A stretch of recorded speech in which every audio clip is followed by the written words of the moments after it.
जङ्गलमा थाकल खान जाँदा त्यस्तो के भयो त? अनि हामीहरूले जङ्गलमै बाटो हरायौँ त। अलराइट गाइज, आई होप तपाईँहरू सन्चै हुनुहुन्छ होला, म पनि सन्चै छु। आज बिहान बिहानै रेडी भएर कहाँ जानु लाग्यो भनेर सोच्नु भएको होला।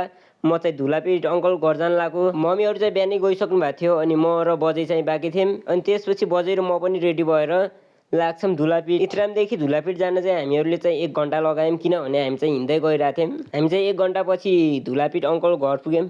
त्यसपछि पुग्ने बित्तिकै मलाई एकदमै भोक लागिसकेको थियो अनि मैले चाहिँ पुरी र तरकारी खाएँ। खाइसकेपछि एकछिन रेस्ट गर्छु अनि त्यसपछि मलाई चाहिँ त्यहाँ बस्न झ्याउ लागेको कारणले गर्दा मैले चाहिँ बहिनीहरूलाई थाकल खान जाऊँ भनेर जङ्गलतिर हामीहरू थाकल खान जान्छौँ।